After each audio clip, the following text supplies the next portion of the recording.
At my brother's birthday party, my own mother called me the help. She said it with a laugh, in front of everyone, while I was passing out cake. People chuckled like it was harmless, like I should be used to it. But then my 8-year-old son tugged my hand, looked up at me, and whispered, "Can I say something?"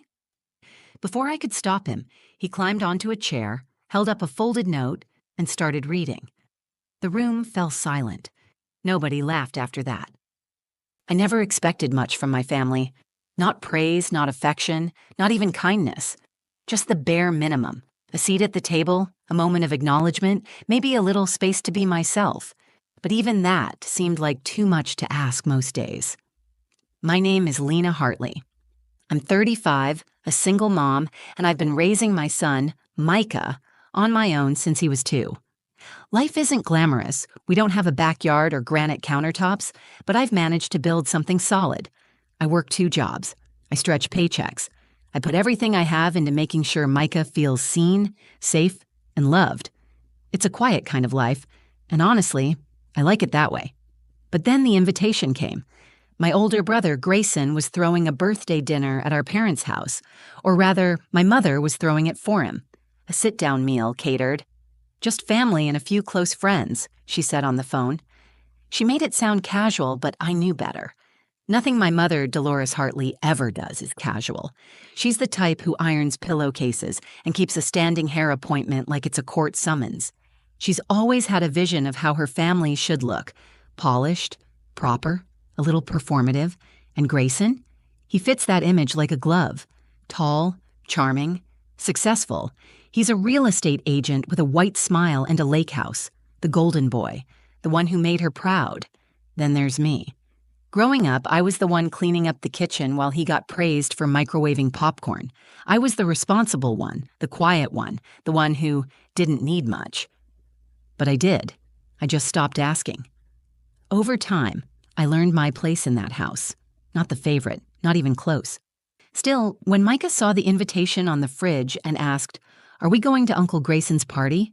I said yes. Not for me, for him. I didn't want my bitterness to become his. He deserves to know his family, even if I have to hold my breath to walk back into it. We arrived a little early that day. Micah wore the button-up shirt I picked out, hair slicked back, smile wide. He always tries to be on his best behavior around my mother, though he doesn't quite understand why she's so different from the warm women he sees on TV. Dolores opened the door with a tight-lipped smile. Her hug was brief, and I could tell she was already scanning the room for something to fix. "Oh, Lena, perfect timing," she said, handing me a stack of paper napkins. "Can you help with these? The caterers put the wrong ones out. And make sure Micah doesn't run around too much. Grayson invited a few clients." "No hello, no. I'm glad you're here. Just instructions, like I'd shown up for a shift." I glanced at Micah. He looked up at me, confused. I forced a smile and said, "Sure, Mom, no problem." The house looked like a magazine spread. Table settings, wine glasses, the smell of roast lamb and rosemary. Grayson was already holding court in the living room, telling some story about a celebrity client. People laughed like he was the most interesting man on earth. He spotted me, waved, and shouted, "Hey sis, you made it!" It was the only time he acknowledged me that night. Micah and I sat at the far end of the long table, across from a couple I didn't recognize. No one really spoke to us. I asked Micah what he wanted from the buffet, and he whispered, "Can we just go home after cake?" I squeezed his hand under the table and nodded. I could already feel it. Tightness in my chest, the old ache in my stomach. Being in that house was like stepping back into a version of myself I'd outgrown. The quiet girl who didn't speak up, who made herself small, who carried plates while her brother was handed trophies. Still, I kept smiling, because I didn't want Micah to see me retreat. I didn't want him to inherit this weight. So I stayed seated, passing the salad, nodding at Dolores's compliments about Grayson's latest business deal. I laughed when the table laughed, even though none of it was funny. I swallowed down that familiar feeling like it was part of the meal. I just had no idea how loud things were about to get. The party should have been winding down. Dinner plates had been cleared, and the buzz of wine and conversation hung heavy in the air. I watched Micah push around a piece of roasted carrot on his plate, his little shoulders drawn in like he was trying to disappear. He kept glancing at me, sensing something was off. He always knows before I say a word. I stood to gather our plates just to give myself something to do. As I walked toward the kitchen, I passed by my mother, who was rearranging the gift table for the third time. She glanced up at me without really looking. "Lena, since you're already up, could you bring out the cake?" she said, like she was assigning a task to a waitress. I hesitated. "Sure," I said quietly, even though every part of me wanted to say no.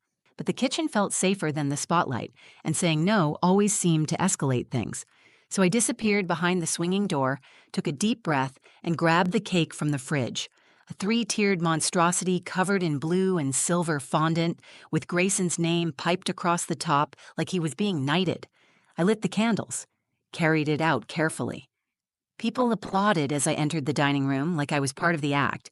As I placed it on the table, my mother raised her glass and called out, "Lena, you should serve the cake. You've always been such a great helper." Laughter. Polite, casual, unbothered. Someone said, "Looks like you missed your calling." Another voice, "Hey Lena, is there coffee too?" I looked at my brother. He smirked and said, "You always did have that hostess with the mostest vibe." More laughter. In that moment, I wasn't a guest. I wasn't a sister. I wasn't a daughter. I was staff. Background. An unpaid extra in someone else's story. My mother smiled like she'd just delivered the perfect punchline, the kind of smile she wears when she's feeling particularly pleased with herself, like she'd just put me back in my place. Micah was staring at me, eyes wide and unblinking. His little hands clenched the edges of his chair. I tried to smile at him, to make it okay, but I could feel my face trembling.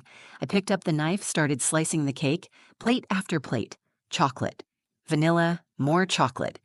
I kept my eyes down, kept moving, like if I stopped, I'd fall apart. Then I felt a gentle tug on my shirt. Micah. He pulled me down so he could whisper. "Mom," he said, "can I say something?" I shook my head quickly, barely able to speak. "Not now, baby." His voice was quiet but steady. "Please." I wrote something. I brought it just in case. I looked at him. He was holding a folded piece of paper in his small hands. He had written it in pencil, the edges worn soft like he'd been reading it over and over again. I didn't know what was on it, but I knew Micah. I knew that look. He was serious. He whispered again, "Can I do it now?" I nodded before I even knew why. Maybe because I didn't have the energy to say no. Maybe because some part of me wanted him to speak for both of us. He pushed his chair back, stood up on it carefully, and held the note high above his head like it was something sacred. People turned. Conversations stopped. Grayson frowned. My mother's eyes narrowed. Micah cleared his throat. "Excuse me," he said, voice trembling slightly. "I wrote something I want to say about my mom." I reached out instinctively, but he was already reading. "My mom works 2 jobs. She still reads to me every night. She doesn't get fancy clothes or time to go on trips, but she always makes me feel important. Even when she's tired, she smiles at me. She always shows up. She listens to me. She makes everything okay, even when people are mean to her. My mom is not the help. She's the hero." The room froze. Nobody laughed. Not one word. Forks stayed midair. My mother looked like someone had thrown a glass of cold water in her face. Grayson blinked, stunned. Micah's hands trembled as he folded the note back up. He looked around the room and said, "So please stop treating her like she doesn't matter." I was already crying, silently, holding a dessert plate like it was the only thing keeping me grounded. He stepped down and walked over to me. I dropped to one knee and hugged him tightly. I didn't move at first. Micah had just read his note, his tiny voice cutting through a room full of adults who suddenly had nothing to say. You could hear the hum of the refrigerator from the kitchen. A chair creaked somewhere behind me. That was it. No one knew what to do with the silence he'd created. He climbed down from the chair, walked over, and slid his arms around my waist. I wrapped my arms around him so tightly I could feel his heartbeat against mine.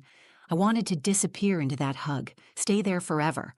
It was the safest I'd felt all night. Still holding him, I looked around the room.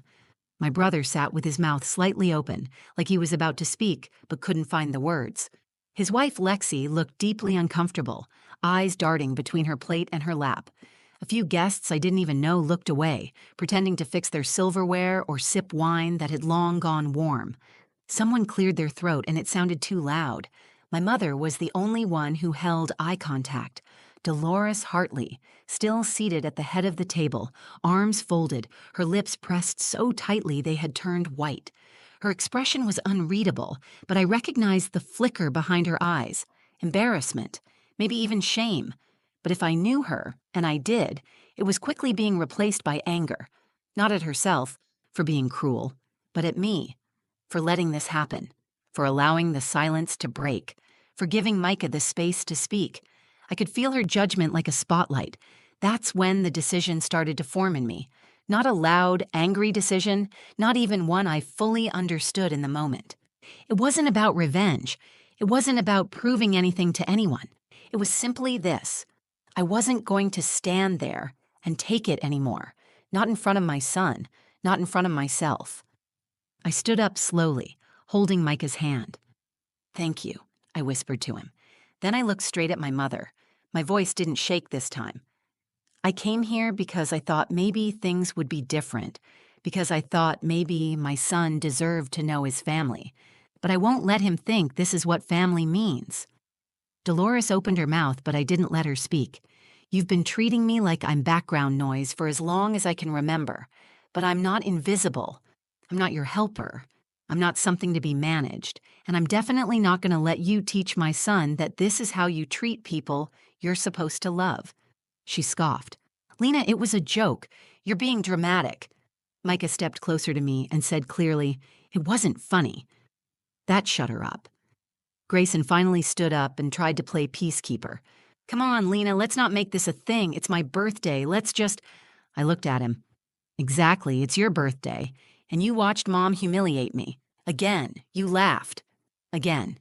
And you didn't say one word when your nephew stood up for someone you've never bothered to." His mouth opened, then shut. He had nothing. I turned to the room. "Thank you for the dinner," I said, "but we're leaving." Micah clutched my hand, proud and quiet.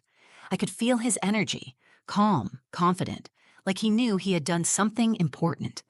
We walked out together, past the dining room, through the kitchen, and toward the front door. No one followed. No one called my name. Just the sound of our footsteps on polished floors and the sharp click of my mother's heels on marble tile as she walked behind us, but didn't speak. When we stepped outside, the air hit my skin like freedom. Micah looked up at me as I opened the car door. "Did I mess up?" he asked. I shook my head. "You saved me." He smiled. Small, proud, the kind of smile that stays with you. As I buckled him in, I realized something else. I hadn't just left the party.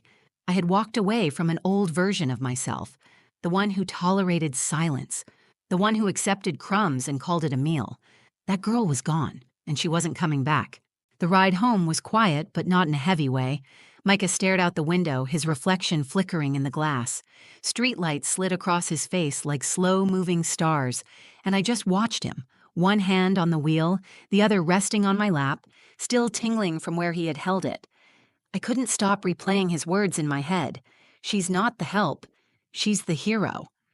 No one had ever said something like that about me, not out loud, not in front of a crowd, not without hesitation or apology. And it came from an 8-year-old, my 8-year-old. I didn't just feel proud, I felt seen, really fully seen, for the first time in a long time. When we got home, I tucked Micah into bed and sat on the edge of the mattress while he arranged his stuffed animals like they were watching over him. "Mom?"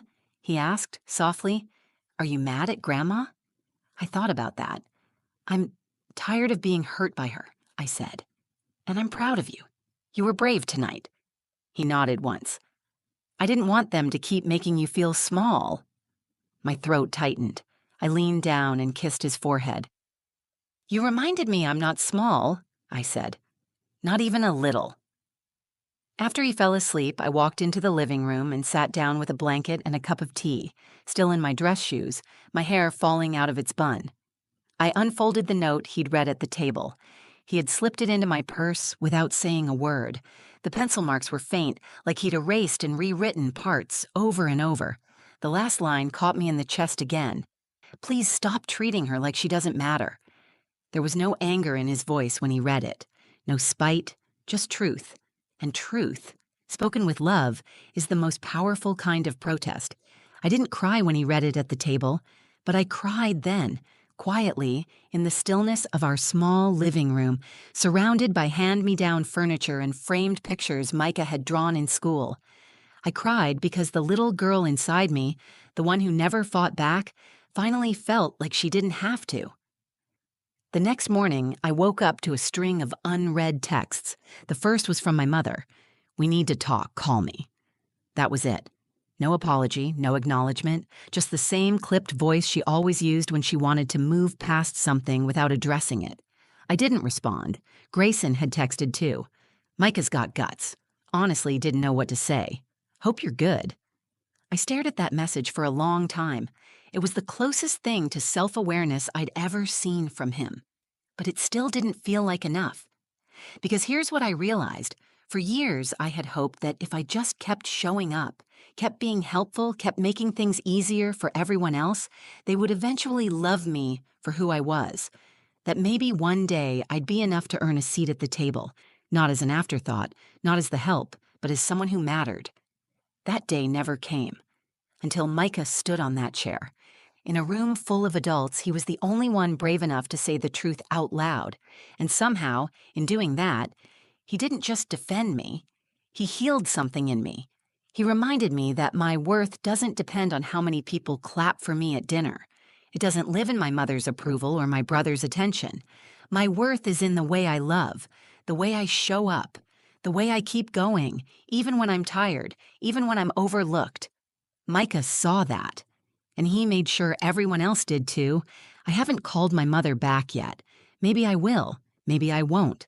I haven't decided if I need closure or if I've already gotten it from my son's voice echoing through a room full of people who finally stopped laughing. But this I know. I walked into that party thinking I was powerless. I walked out knowing I had raised a boy who sees me clearly and values me out loud, and there is no greater victory than that. 2 days after the party, I stood in the kitchen staring at the same fridge that had once held the invitation to Grayson's birthday dinner. I hadn't taken it down yet. It was still there, perfectly centered, like it belonged. I stared at it for a moment, then quietly reached up and removed it, folding it once and sliding it into the trash without ceremony. Micah sat at the kitchen table doing math homework. He had his tongue sticking out slightly, the way he always did when concentrating. I watched him for a moment.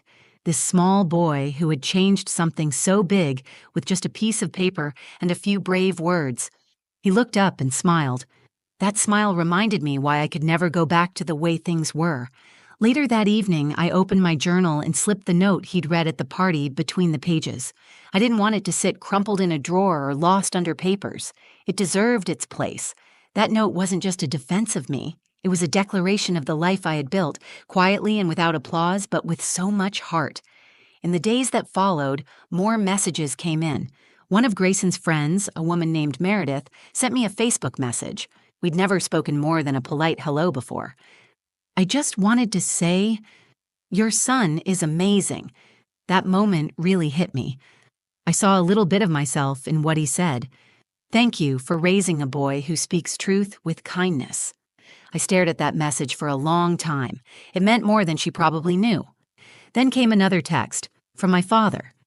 "Micah reminded me of you when you were little. I should have stood up more back then. I'm sorry." That one made me cry. And then there was my mother, Dolores. She didn't call. She didn't write. She sent one more message a week later. "When you're ready to talk, I'd like to understand what happened better. Maybe I haven't been fair." It wasn't an apology, but it was something. A small crack in a wall that had been there for decades. I didn't reply right away. Because here's the truth. I wasn't angry anymore. I was just done. Done trying to earn love that should have been mine freely. Done twisting myself into someone more likable, more palatable, more convenient. I wasn't going to filter myself to fit into a family narrative that only ever centered someone else's success while erasing my survival. Micah had rewritten that story in a single evening, and in doing so, he gave me permission to stop shrinking. I started making small changes. I deleted the family group chat. I unsubscribed from trying to impress people who barely saw me. I stopped explaining my choices. I started asking myself what I actually wanted instead of what would keep the peace. And peace came, not from them, but from within. Micah still asks about the party sometimes, not in a sad way, more like he's trying to piece together what happened, like it was a dream he can't fully decode. "Do you think they're mad? I said something?" he asked once while brushing his teeth. I knelt down beside him. "I think the truth makes people uncomfortable sometimes, but that doesn't mean it shouldn't be said." He looked relieved. "Okay, I just didn't want you to be mad at me." I pulled him into a hug. "You didn't embarrass me," I said. "You honored me." That's the lesson I carry with me now. When you stand up for someone who's always been expected to stay quiet, you give them back their voice. I've spent most of my life trying to belong somewhere that never made space for me. But maybe I was never meant to blend in. Maybe I was meant to build something new, with honesty, softness. A boy who believes in his mother more than anything else in the world. I may have walked out of that party alone with my son, but we walked into a new chapter, one where love isn't conditional, where respect isn't a performance, and where silence is no longer the price of being included. I used to want my mother to speak up for me. I used to dream of Grayson defending me. But that night, it was Micah who stood. And sometimes it takes the smallest voice to say the biggest thing. If this story touched you, if you've ever felt unseen, underestimated, or like you had to earn love that should have been unconditional, then I hope Micah's words reminded you of something important. You matter. You always did. And maybe, like me, you've needed someone to stand up and say it out loud. Or maybe you're finally ready to say it for yourself. If this story resonated with you, please like the video, share it with someone who needs to hear it, and leave a comment below. I'd love to know your thoughts, your stories, or even just how it made you feel. And if you want more true, raw, and healing stories like this, don't forget to subscribe to the channel. Your support helps me keep telling the kind of stories that often go unheard, but never go unfelt. Thanks for being here, truly.